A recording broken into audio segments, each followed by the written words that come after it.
la diversión y la noche pueden ser más seguras, con trabajadores en blanco, capacitados en su labor, dentro de su convenio colectivo y con su obra social.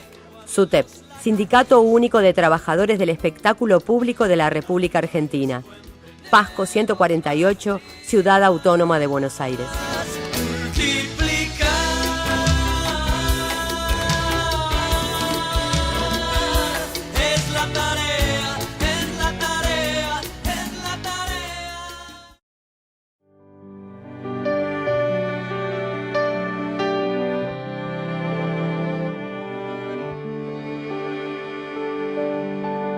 Todo está guardado en la memoria, sueño de la vida y de la historia. La memoria despierta para...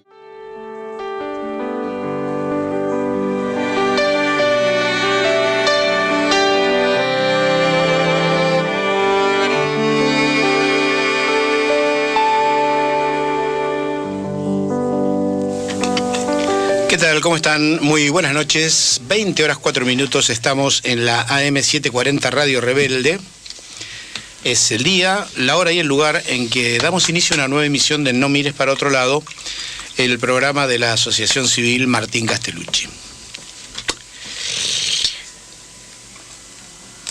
La situación de la historia reciente de Colombia, o por lo menos del último medio siglo, es muy compleja.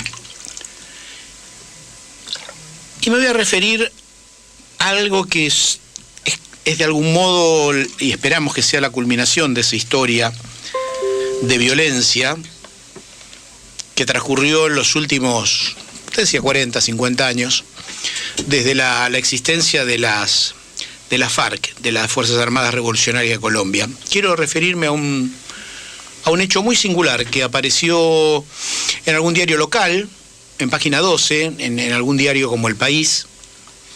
Una historia que seguramente no vas a ir al diario a leerla. En general la gente no lee internacionales, se lee poco. Y vale la pena compartir esta historia. Te voy a hablar de personajes que nosotros no conocemos, que no son habituales a nuestra historia. Como es el caso de Luis Eladio Pérez. Mira, la historia de Luis Eladio Pérez es la siguiente. El tipo pertenecía al tradicional Partido Liberal Colombiano, fue senador durante varios periodos y fue uno de los tantos hombres pertenecientes al mundo de la política que fueron secuestrados por la FARC. Estuvo 7 años secuestrado en manos de las Fuerzas Revolucionarias de Colombia. Él contó su propia historia en un libro, una historia muy dramática, muy terrible. En esos 7 años de secuestro padeció infinitamente, intentó fugarse, fue recapturado, pasó 7 años de su vida en el secuestro, sufriéndolo con tanta intensidad que el mismo Luis Eladio Pérez pensó que era mucho mejor morirse que seguir viviendo. Quiso suicidarse, quiso dejarse morir, hasta que en el transcurso de los 7 años, por una gestión que hizo en aquel momento el presidente Hugo Chávez, fue liberado y se reinsertó a la vida cotidiana de Colombia. En el año 2016 hubo un acuerdo de paz y se cerró esa guerra histórica de 4 décadas entre la FARC y el gobierno colombiano. Depusieron las armas, los de la FARC, formaron un partido político que tiene hoy representación en el Senado y en la Cámara de Diputados, en la legislatura colombiana. Y tienen un partido que conserva la sigla FARC, se llama Fuerza Alternativa Revolucionaria del Común. Se llama el Partido de la Rosa, porque su símbolo es una rosa. Y hay una lucha que persiste en Colombia entre aquellos que se oponen a este acuerdo de paz y entre los que están a favor del acuerdo de paz.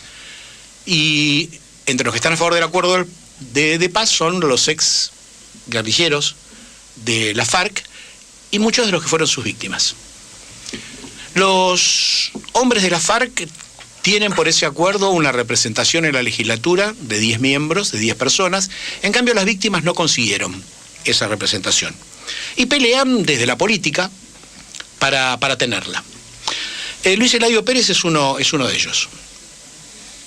Luis Eladio Pérez hoy tiene 66 años, dejó el Partido Liberal y está buscando votos para las próximas elecciones de octubre, está buscando apoyos para las próximas elecciones de octubre para ser gobernador de la provincia de Nariño, que es una provincia colombiana que está cercana a Ecuador.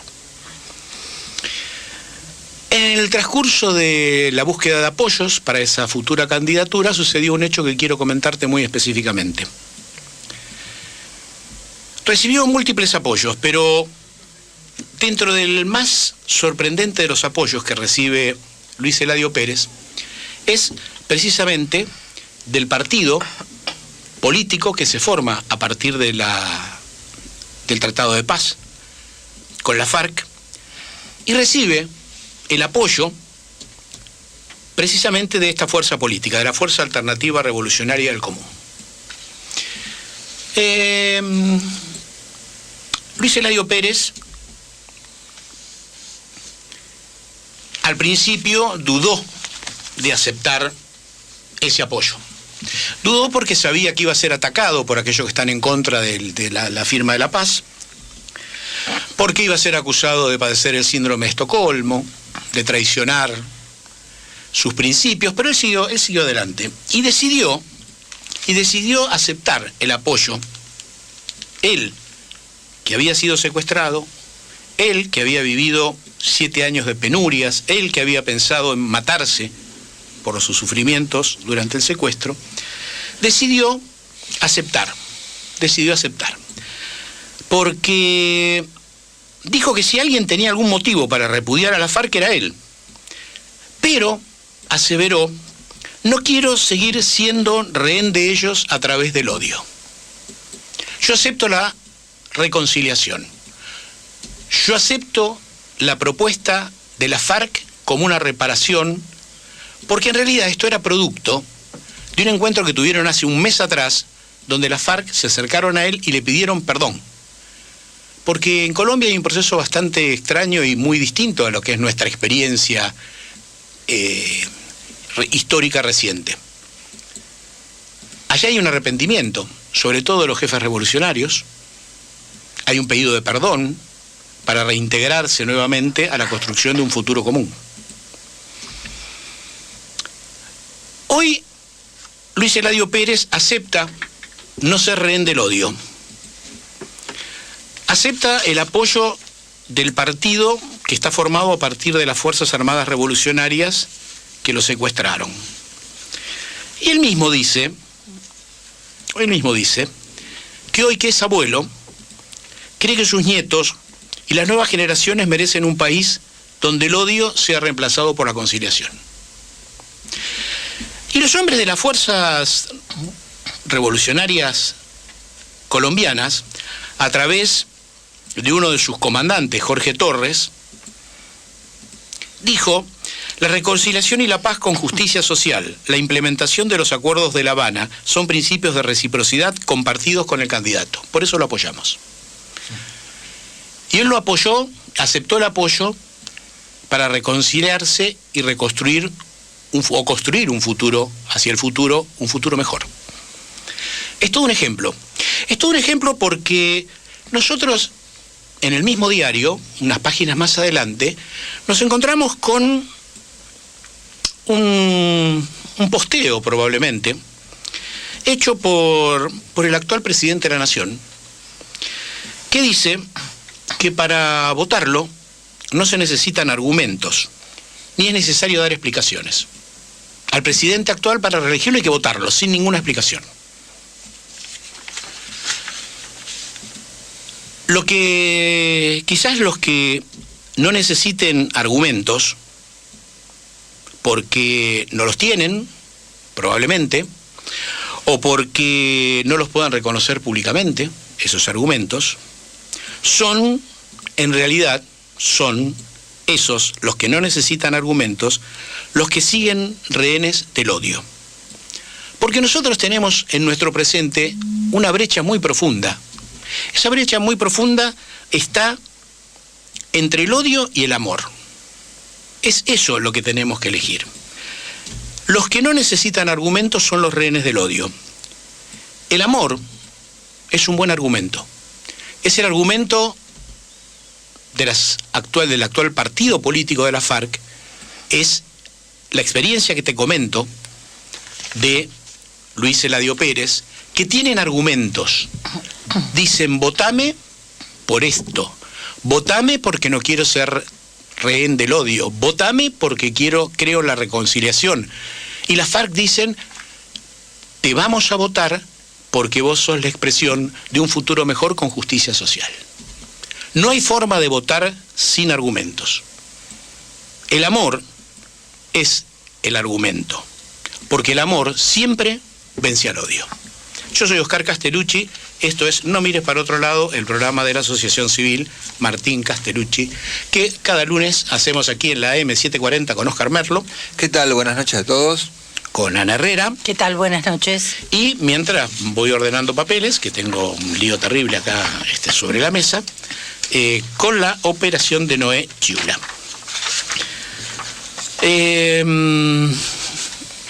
Estábamos hablando y te hablé en la apertura de esta cuestión del odio, del amor, de los argumentos, de la falta de argumentos, y viene el caso compartir este tema musical ahora con vos.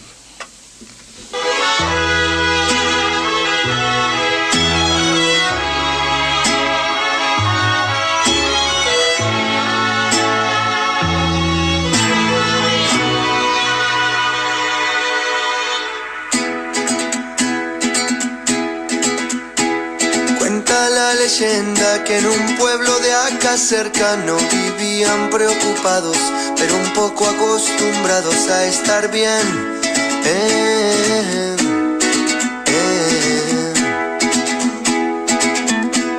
Allá no sobraba nada, pero a nadie le faltaba. Se olvidaron del pasado y de a poco se empezaron a quejar.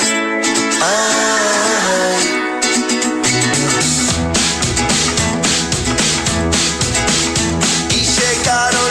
De los feos, de los malos que venían del desierto y encontraron todo abierto. Entraron 100. Al principio persuasivos, con un pueblo poco unido, y en una segunda fase se quitaron los disfraces y a correr de no creer, otra vez correr.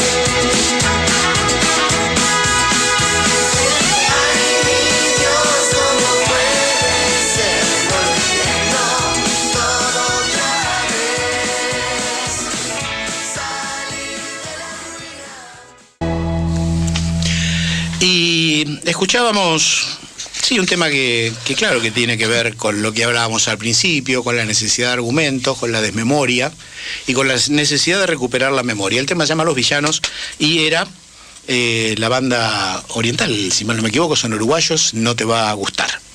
Esperemos que sí te guste y que reflexiones sobre el contenido de lo que han compartido con nosotros. Así que bueno, seguimos con No mires para otro lado. Merlo, sí. Creo que tenés alguna noticia para compartir. Sí, tengo una noticia. Siempre, lamentablemente, volvemos al tema de la noche. En este caso, la noticia tiene que ver con una agresión, otra vez en Capitán Bermúdez, que es los alrededores de Rosario. Y, a ver, Mora, que es el boliche, en la noticia dice una cosa que es interesante. Dice, esta vez... Escucha, Castellucci, porque es impresionante. Esta vez los agresores fueron sus patobicas, dice la noticia. Para los que nos siguen, por ahí no tiene tanta humor negro para los que no nos siguen mucho, pero para que los que nos siguen saben que nosotros con este tema, que lamentablemente todos los lunes sacaremos con una noticia, me pareció impresionante que digan esta vez los agresores fueron los patovicas, porque nosotros que siempre estamos leyendo noticias de este tipo, los patovicas son los centrales agresivos siempre. Bueno, no obstante, esto es una denuncia de dos chicos, dos jóvenes, uno de ellos se llama Lucas, no están los apellidos. Narra, dice, estábamos adentro del boliche, teníamos una campera en una silla y nos damos cuenta de que no estaba más. Entonces le preguntamos a un patovica si habían visto quién se le había llevado, y el patovica, burlándose, dijo, nosotros no estamos para cuidar las cosas de ustedes. Tras ello, Lucas le dice a la novia, bueno, rajémonos acá porque son todos ladrones. Bueno, esto no les pareció muy grato a los patovicas, los sacaron a los golpes, les pegaron como suelen hacer. Dice, y en consecuencia de los golpes en todo el cuerpo de Lucas, recibió golpes en el tabique y un par de costillas las tiene quebradas. Pero esto no termina acá, la noche negra de Lucas y de su novia. Dice, echados del boliche, los metieron dentro de un patrullero y los llevaron presos. Según el relato, una vez en la comisaría, el personal en ese turno también los trataron mal. Se hace la pregunta, el cronista dice, ¿hicieron la denuncia? Dice, obviamente no en esa sede policial, porque entendieron que las autoridades de esa ciudad no nos inspiran la confianza necesaria. Se va recreando Castellucci, esto es de un nivel Capitán ya... Bermúdez. Capitán Bermúdez es cerca de Rosario, 15 kilómetros. Sí. Y un poco la paradoja de esto, ¿no? Que la Municipalidad de Rosario es de las pocas que está trabajando con el tema de capacitación de controladores de admisión y permanencia. Bueno, pero evidentemente, imagínense si no alcanza donde hay una adhesión a la ley 26370 y donde se implementa, imagínense en manos de quién y en qué situación estamos en cualquier otro lugar del país donde ni siquiera eso existe. Bueno, telefonazo desde acá para las autoridades de Rosario que están intentando ordenar el tema. Bueno, y gracias, Merlo. Vamos a ver quiénes son los que nos auspician y ya estamos charlando con nuestra invitada de hoy, con la licenciada Sonia Almada. Todavía tengo en mente cambiar algo. La diversión y la noche pueden ser más seguras, con trabajadores en blanco, capacitados en su labor, dentro de su convenio colectivo y con su obra social. SUTEP, Sindicato Único de Trabajadores del Espectáculo Público de la República Argentina. Pasco 148, Ciudad Autónoma de Buenos Aires.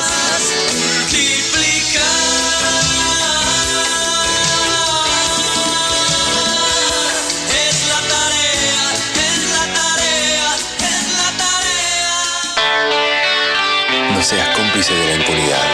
No mires para otro lado.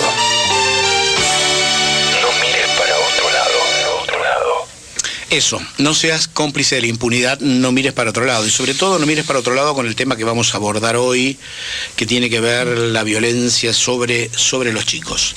Hemos hecho ya un par de programas con nuestra invitada de hoy, con la psicóloga Sonia Almada. Ella es la fundadora y presidenta de Aralma, una asociación civil que es un centro de asistencia, investigación y formación en infancia y adolescencia, y es la coordinadora general del segundo Congreso Mundial Infancia sin Violencia, que se realiza ahora dentro de poquitos días, y vamos a hablar centralmente de esto, del 21 al 23 de agosto en la Facultad de Ciencias Económicas de la UBA. Gracias por acompañarnos una vez más, Sonia. Hola, buenas noches, gracias a ustedes. Y por ahí dijiste en algún momento una frase que citamos hoy en la convocatoria que hacemos en las redes sociales: la violencia sufrida en la infancia es un grave problema de salud pública que debe atenderse de manera urgente a nivel mundial.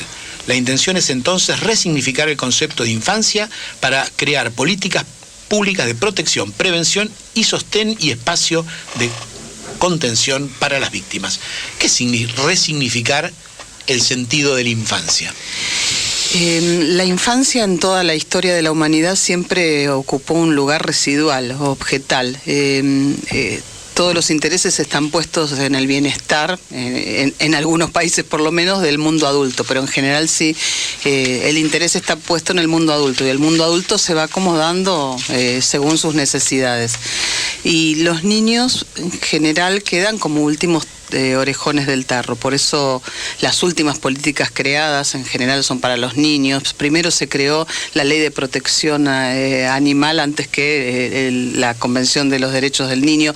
Y así digo... Bueno, estamos hablando de este siglo ya. Sí, de este siglo ya, digo, pero la historia de la humanidad ya lo cuenta, porque los niños no son sujetos públicos, están confinados como a la educación escolar y a la educación familiar, no votan, así que bueno, en general los estados no se encargan de los niños. Bueno, no hay nada más que mirar a los niños migrantes, digo, para no mirar solamente los niños los próximos, los que uno siempre conoce, para ver que esta realidad es así. Nuestra apuesta fuerte es poder cambiar esa mirada y las narrativas hacia la infancia. Los niños no son objetos, son seres humanos y tienen los mismos derechos que los adultos. Digo, viste que hay que aclarar, bueno, son seres humanos, me parece una atrocidad lo que estoy diciendo, pero hay que aclararlo porque la verdad es que no se respetan los derechos de los niños, nunca se han respetado en general y son avasallados permanentemente. ¿De cuándo es la convención? De 1960 y... Estamos hablando de la segunda mitad del siglo XX. Sí. Hace 50 años. 50 años. Que los niños son, digamos, por lo menos sujetos de derecho. Sujetos de derecho, sí.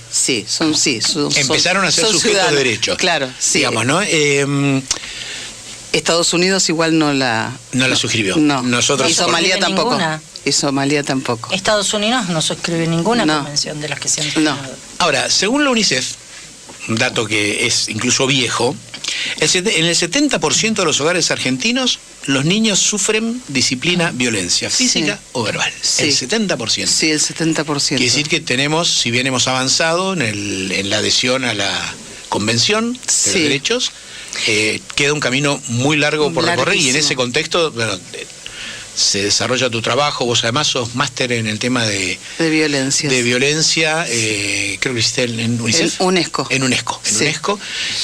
Sos una voz, digamos, muy autorizada de algo que tenemos que internalizar, ¿no es cierto? Que los niños son sujetos que tienen derechos. Son sujetos de derecho y de deseo. Y que no debe ejercerse violencia sobre ellos. No, porque así como no le pegás a Merlo cuando se equivoca o dice algo que a vos pudiese no gustarte y él tampoco te pega a vos, uno no debería pegarle a un niño porque se equivoca, porque no te gusta lo que hace, o retarlo, o humillarlo, o tratarlo de las miles de maneras maltratadoras que se utilizan para hablar y tratar a la infancia. ¿Eso deja secuelas? Sí, y para siempre, ¿eh? Las humillaciones, y si te pones a recordar un ratito las humillaciones vividas en la infancia, y no hablo de los malos tratos más severos, que obviamente hasta dejan marcas en el cuerpo, como los abusos sexuales, o las violaciones en general, o las golpizas y los tratos de crueldad y tortura, que son muchos, o los niños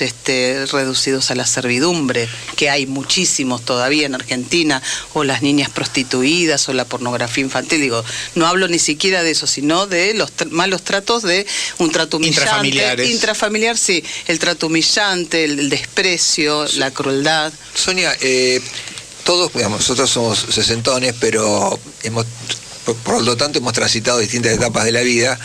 En algún momento se empezó a hablar de que había más permisividad por parte de los padres en relación a los chicos, que había toda una cuestión de manejo, de que no era tan riguroso.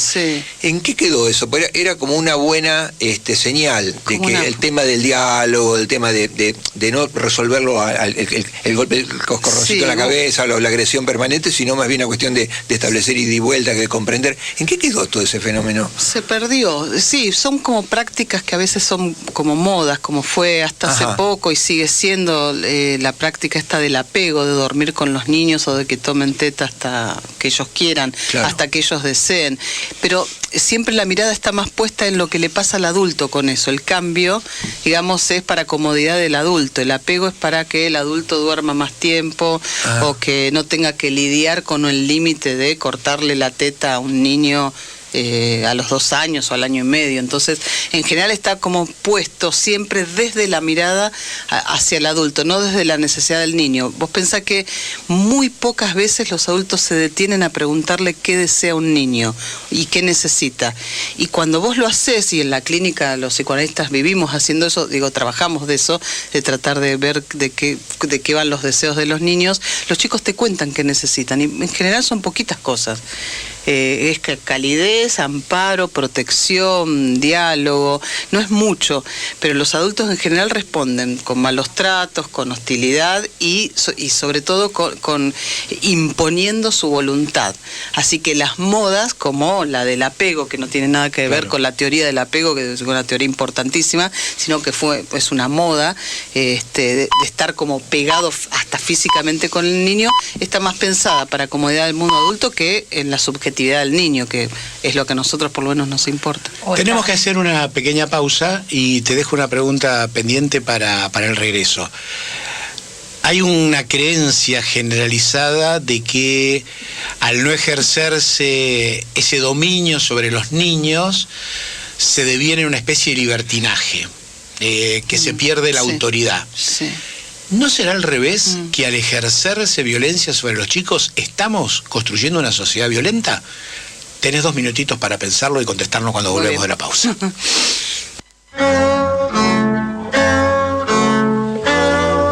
Radio Rebelde. A Radio Rebelde, un abrazo muy grande a todos los compañeros. Muchas gracias.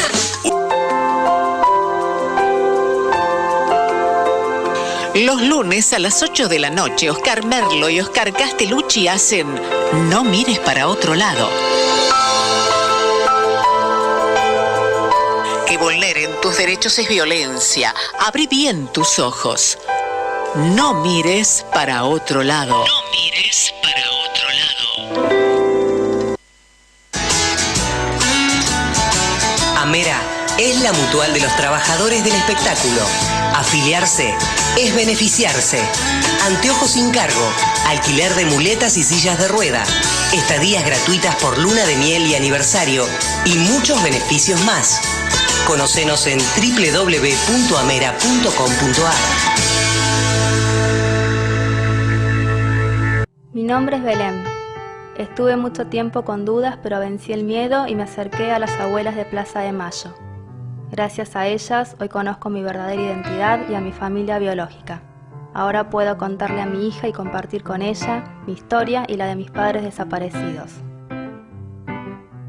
Si crees que esta carta puede estar dirigida a vos y naciste entre 1975 y 1982, comunícate con Abuelas de Plaza de Mayo. Ayúdanos a encontrarte.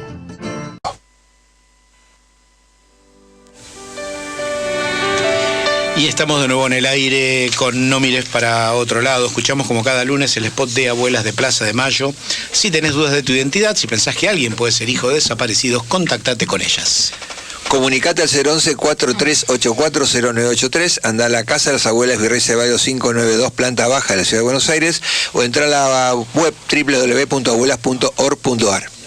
Gracias, Merlo. Estamos charlando con la psicóloga Sonia Almada, que es una especialista en violencia sobre infantes, sobre chicos y sobre adolescentes.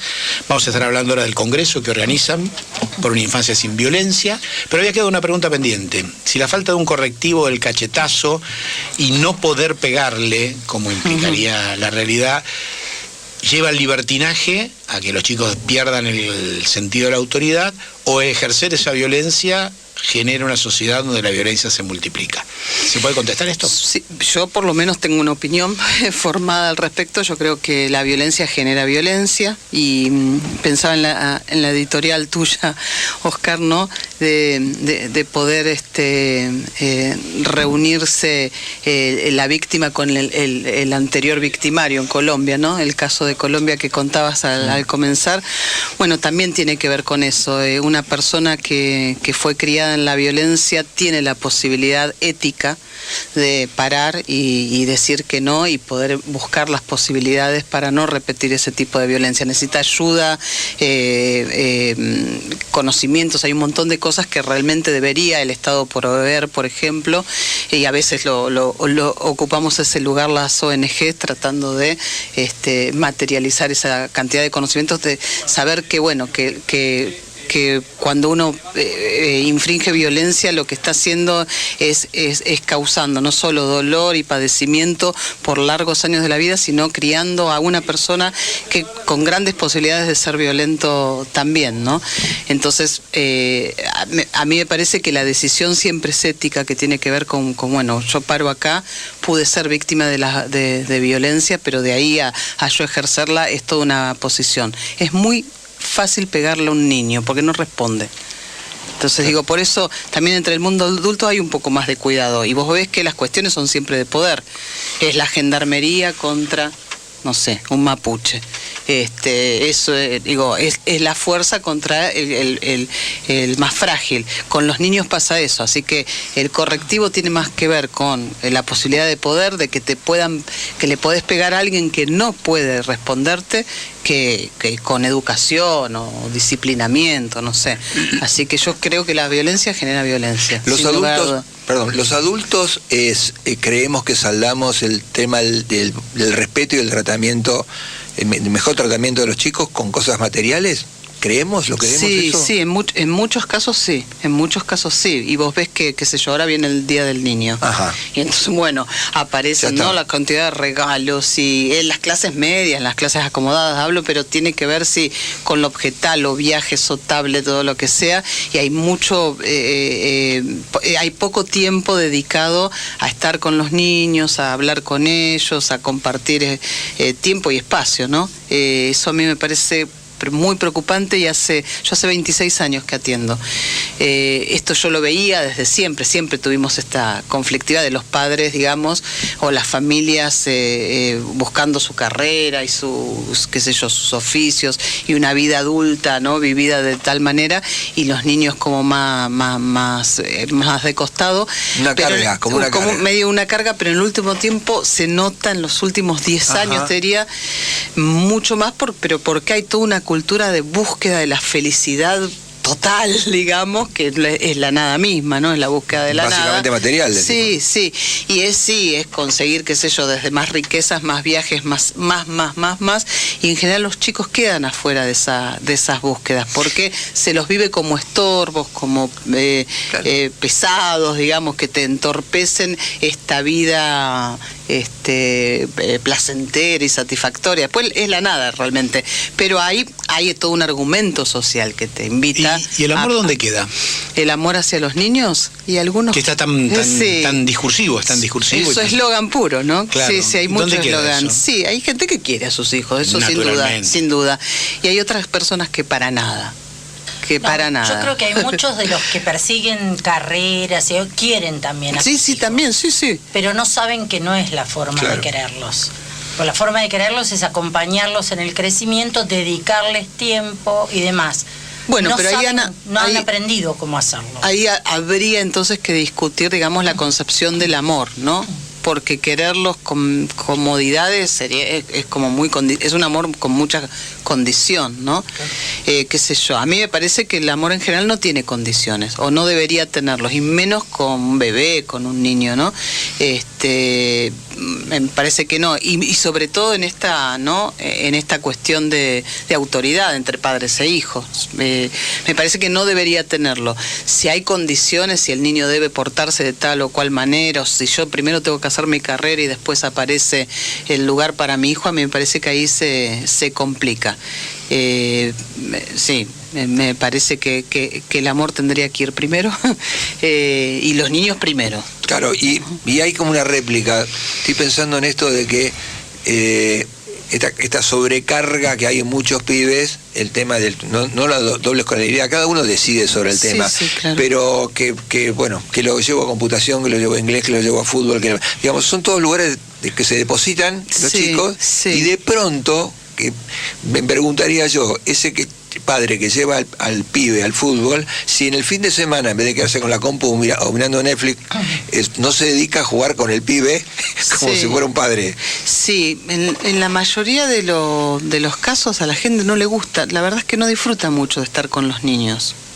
La verdad es que eso pasa, y pasa en todas las clases sociales, no solo pasa en unas, digo, la que se tiene Netflix, no, eso está pasando, pero porque a mí me parece que hay una tendencia a mirar la infancia como algo que molesta, no, bueno, hay todos movimientos mundiales, ¿no? de libres de niños, de matrimonios que deciden no tener hijos, de personas que deciden vivir una vida libre de niños, hay hoteles dedicados, ¿no? A lugares que no pueden entrar los niños, no son bienvenidos.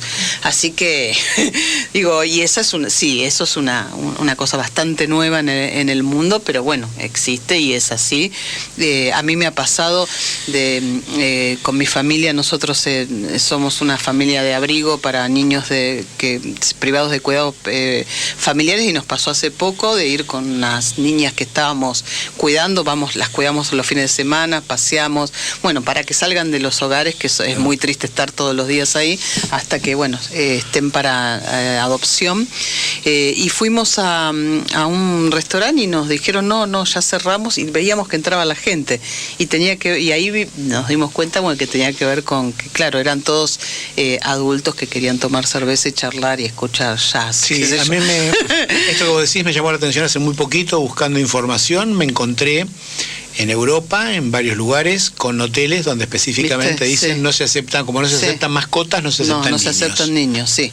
Tiene ese lugar de cosificación, es lo que te decía, ¿no? Esto no, la mascota no, el niño no. Bueno, le dirías a un adulto, no se aceptan adultos altos y flacos, ponele, ¿no? Como... Vos fíjate que en las carreras profesionales de las mujeres, hay los países que uno supone que tienen, que están entendiendo mejor esto, a la mujer que tiene un niño la protegen, digamos, y le dan toda una estrategia para que no pierda esa famosa carrera profesional, pero en general en el capitalismo la mujer que tiene un hijo está condenada a perder esa carrera, o por lo menos carrera. O retrasarse en relación al patrón, o en situaciones como la actual, donde hay una gran crisis laboral, donde no se toma a mujeres que potencialmente puedan ser madres. Claro.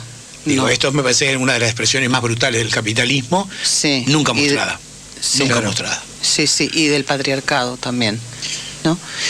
Digo porque el retraso no es solo del sistema, sino también porque un hombre no podría quedarse a cuidar al niño y la mujer. En alguna sociedad sí. Sí, en algunas sí, bueno, pero en Latinoamérica ni hablar, ni pensarlo, ¿no? Y también estos sistemas tan salvajes como el patriarcado y el capitalismo también son generadores de violencia hacia la infancia, ¿no? Sí, son los orejones los últimos orejones del tarro en general, es impresionante para estos sistemas porque no producen nada. ¿Qué produce un niño? Bueno, salvo aquellos que lo hacen trabajar. Y justifican que es mejor hacerlos trabajar que estén en la calle sin hacer nada. Sí, la venta, la venta, Cuando se convierte en objetos de consumo, ahí los niños sirven para eso. O para la esclavitud, objeto de consumo sexual o pornografía, pero sí. Pero si no, en general no, un niño no produce nada, así que olvidado. En esta línea de lo que estás explicando y de esta situación, el Congreso. Sí. El primer Congreso fue 2016. 2017. Hay una nueva propuesta. Sí. Que yo diría es una mega propuesta, porque no pude terminar de leer el programa, me imagino, y por eso dijiste que estabas tan cansada cuando llegaste, porque estás en eso. Pero dentro de 2 semanas, ahora el 21, se inicia un congreso mundial donde aborda esta problemática, donde viene gente de primerísimo nivel. ¿Cuál es la idea y la expectativa que tenés respecto es decir, cuál es el objetivo real que hay detrás de este inmenso esfuerzo de organizar el Congreso? El objetivo es poner en agenda la infancia, esto que venimos hablando hace un rato, es que podamos hablar de todas las problemáticas que atraviesan a la infancia y a la adolescencia en el mundo. Son 12 los países que van a participar, con expositores de casi todo el mundo, que bueno, vienen con sus propuestas de contar de qué se trata, lo que pasa con la infancia en su propio país, y también propuestas de intervención y ¿Cuántas propuestas a la convocatoria en estos 3 días? Porque para hacer 35 páginas hay una cantidad de actividades paralelas. Todo esto es en la Facultad de Ciencias Económicas. Sí. A partir del 21, 22, 23 de agosto. Y 23 de agosto. Son más de 250 disertantes. Hay conferencias magistrales, talleres, presentación de libros, hay 2 avant-premier de películas dedicadas a abuso sexual, presentación de cortometraje, bueno, después presentación de modalidades de intervención, metodologías. Se abre con un panel que va a estar Estela Carlotto. Es muy interesante ese panel. ¿Cuál es? Derecho a la identidad, el primer derecho, claro. Está Estela, Cipriano García, Javier, que nunca me sale el apellido, el nieto 130, el número 130, y Alicia Loyúdice, que es la psicóloga de siempre de Abuelas de Plaza de Mayo. Así que esa es la primera mesa, pero la apertura está la nueva defensora de los niños, Marisa Garrahan, y Marita Perceval, que es la representante de Latinoamérica y el Caribe de UNICEF. ¿Es senadora o ex senadora? Ex senadora, sí. Sí, de Mendoza, por la provincia de Mendoza. Sí, de Mendoza. Sí, ¿dónde encontrás información sobre el Congreso? Y comentanos si tenés que inscribirte, si hay plazas limitadas, si es gratuito. Sí, hay toda la información está en www.aralma.com.ar, o cualquiera de nuestras redes sociales está toda la información, y hay gente trabajando todo el tiempo en contar un poco el Congreso. Hay lugar, así que se pueden inscribir, eso no hay inconveniente. Hay promociones para grupos 2x1, bueno, un montón de formas que pueden mirar en la página. ¿Qué más me habías preguntado? Sí, es gratuito. No es gratuito.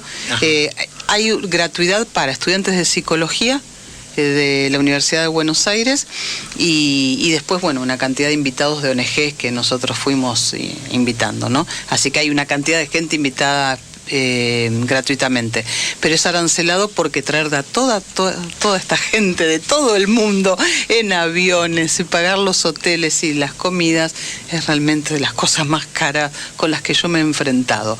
Así que bueno, no. Porque ha habido un salto respecto del 2017, claro, gigantesco, casi un abismo. Sonia, ¿y de auspiciantes cómo estamos? Mal. Como siempre, sí. ¿El Estado parece auspiciando? No. ¿Hay algún interés? ¿Hicieron alguna gestión? Declaraciones de interés. Declaraciones. Sí. Con declaraciones no vamos a ningún lado. Sí, no vamos, pero... ¿Y empresas tampoco? No, tampoco.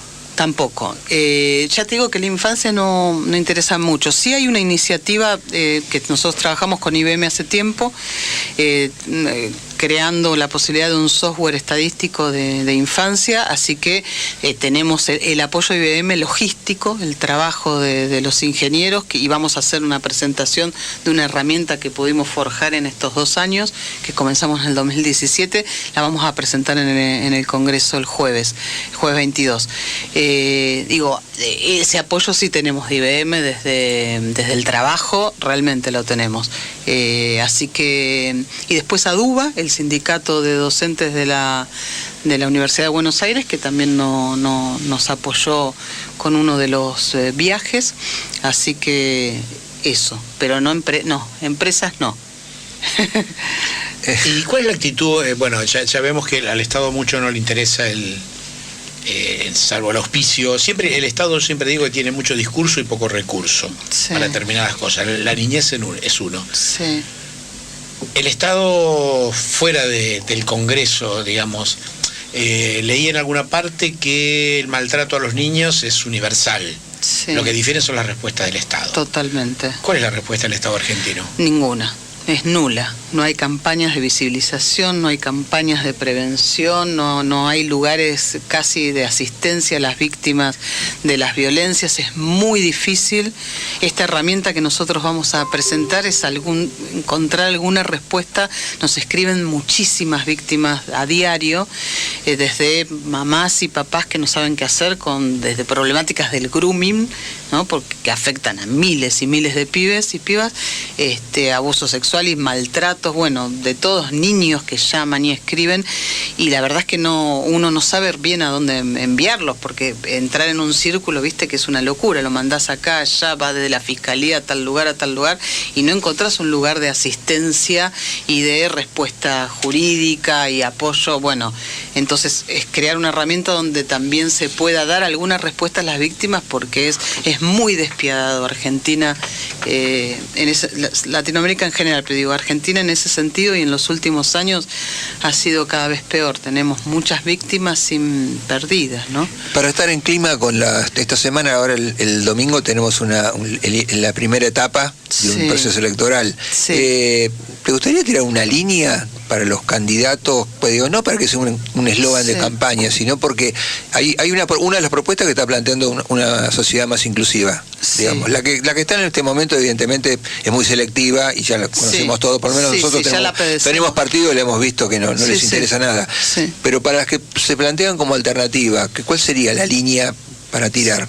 Yo creo que poner en agenda la infancia, como la infancia, y que tengan en cuenta que la infancia es para siempre. Lo que uno vive en la infancia realmente afecta no solo a la persona en el momento en que la vive, sino que afecta a todo su futuro y el de sus relaciones. La violencia tiene un efecto multiplicador aterrador. Hay grandes experiencias hechas con convictos en cárceles severísimas que cuentan unas infancias atroces, así que realmente la reproducción de la violencia está probado, digo, no es un invento, ni es original, ni nada. Es solamente tomar el toro por las astas y poner a la infancia primero, cuidarla, protegerla. A mí me parece que la apuesta debería ser la construcción de subjetividades pacifistas, que no son pacíficas, ¿no? Pacifistas, ¿no? Que busquen el encuentro con el otro desde el amor y no desde el odio. Me parece que si se apostara ahí sería importante. Yo se lo diría, bueno, a los candidatos que creo que podrían llegar a pensar en eso. Sensibilizarse con este cargo.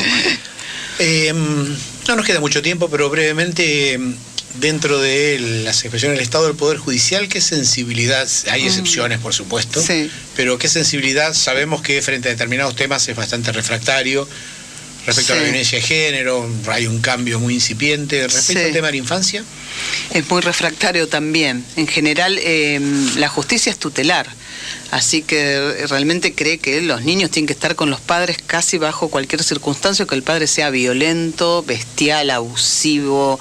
Así que la justicia tiende, en general los operadores, digo, de la justicia, una gran mayoría, tiende a tratar de obligar al niño a estar con sus progenitores, por más que sean unas bestias. Así que, qué sé yo, nosotros tenemos peleas gigantescas con el Poder Judicial en general y en diferentes lugares. En los casos de abuso sexual también es muy difícil que le crean a las víctimas, es muy complicado y hay que hacer como un esfuerzo mayor. Vos pensás que en un abuso sexual, si no hay una violación, las secuelas son psicológicas, no podés mostrar un cuerpo lastimado. Bueno, es muy difícil que quieran dar bolilla, digamos, a los informes psicológicos que muestran, ¿no? Los síntomas psicológicos son tan duros como los de los físicos, pero sí, es muy refractario a todo lo que tiene que ver con los maltratos. Porque además es un problema, digamos, intraparental, ¿no? Sí. Intrafamiliar, sí. Intrafamiliar, perdón. Sí, sí. 76% de los casos de maltrato, quitamos abuso por lo que es directamente el maltrato, el agresor suele ser el padre. Sí. En las estadísticas. Sí. En el 98% de los casos, el agresor tiene relación parental.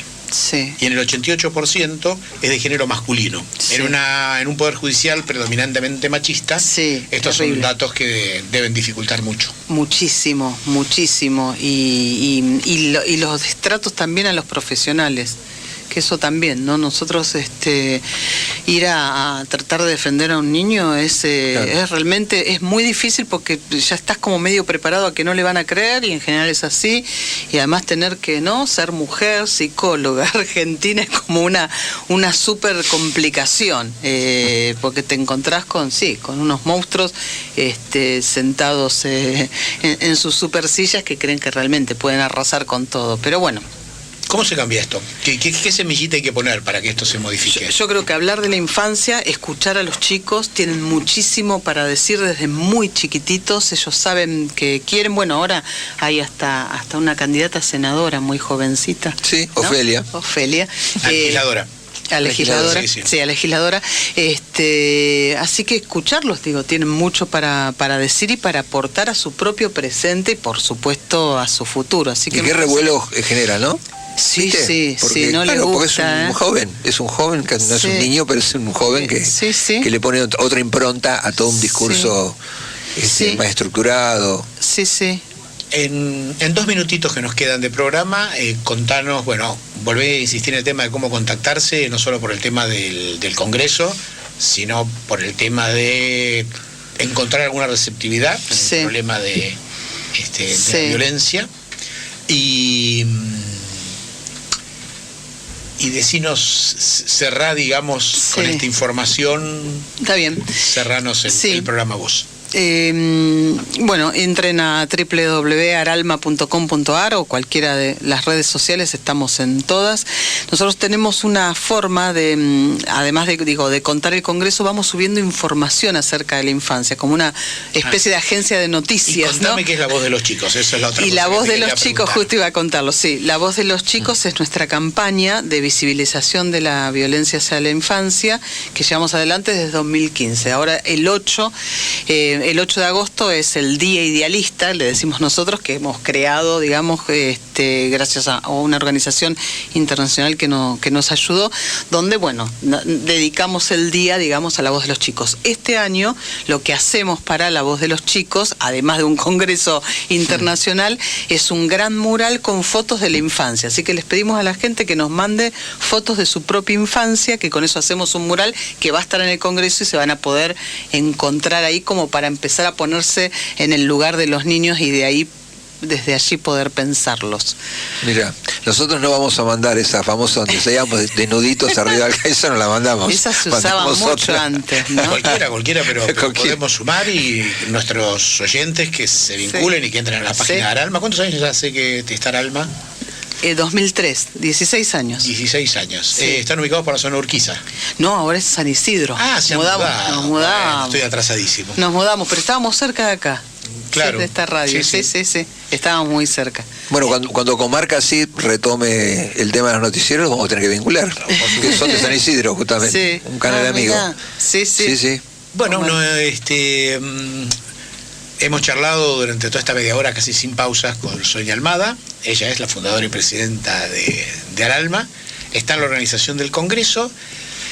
Y cerrá entonces en este minutito que queda explicándonos por qué hay que comprometerse con el tema de la niñez, al margen de que todos hemos sido niños y debiésemos tener memoria de aquello que hemos pasado en aquel momento. Sí, a mí me preocupa muchísimo eso de que la falta de memoria de los adultos. Es como si nunca hubiesen sido niños. Entonces cuando te volvés adulto y de pronto es como cambiás el chip y empezás a tratar a las personas de otra manera. Entonces vuelvan al lugar de los niños, volvamos ahí, volvamos a sentir lo que sentíamos, lo que nos pasaba cuando nos gritaban, nos humillaban, nos maltrataban o nos trataban bien. Todas esas sensaciones y sentimientos los tenemos. Si podemos ubicarnos en ese lugar donde estábamos cuando éramos niños, me parece que tenemos una nueva forma de tratar y mirar la infancia.